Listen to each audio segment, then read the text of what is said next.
So regulations are very important for every startup, every company that is doing business. And the way we're seeing the blockchain Web3 being adopted globally, I have Mr. Nizam from Ethikom. So we'll talk about the trends. So in 2026, a lot of projects are tokenizing, a lot of new innovations are coming. But when it comes to regulation, a legal framework, it seems to be like a very complex, or let's say a long path, right?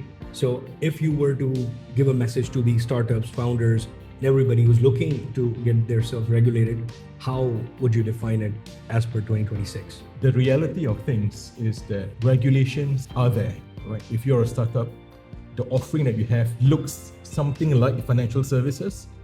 It probably needs to be regulated in some shape or form. And the consequences of not having a license when you need to be licensed could be very damaging to your business. You could halt your business, or worse, you could be fined, or worse, you could end up in jail. So understanding what regulations apply to you is very important for a startup.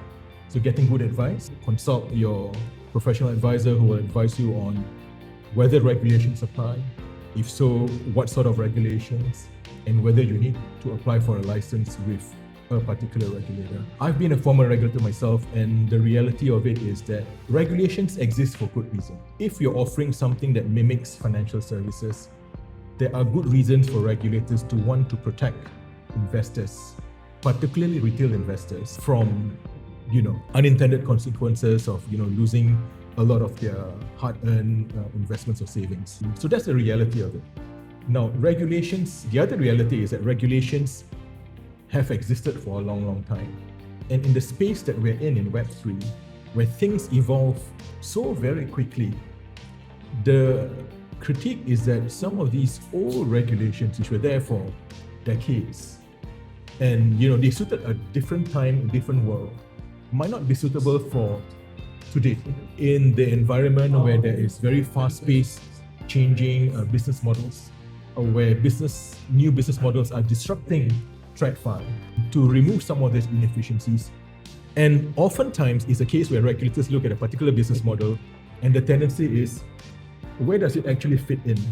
And sometimes it doesn't fit in because it's a disruptive business model that's not meant to fit in. So these are the challenges for both regulators and exactly. And I'll pick up that point that you just mentioned, disrupting. So when it comes to startups, new innovations, the validation is the first thing. You have to go out in the market, you have to see if the consumers are adopting your product, and then you build on top of it, right? And they need funding, of course, because startups with a very little runway, they just can validate the idea, right? So when it comes to the regulation, what is the timing? What is the perfect kind of timing? Should it be done before? That's what I don't agree with, that it should be done, because even if your idea is not validated, it's going to be an added cost to it, right? So what stage you think an idea or innovation which requires financial fintech ecosystem has to be regulated, and what should be that kind of window in your opinion? Do you mean for when they should be regulated, or when? Let's say I'm a startup, right? When the startup needs to get advice on whether it should be regulated. They created a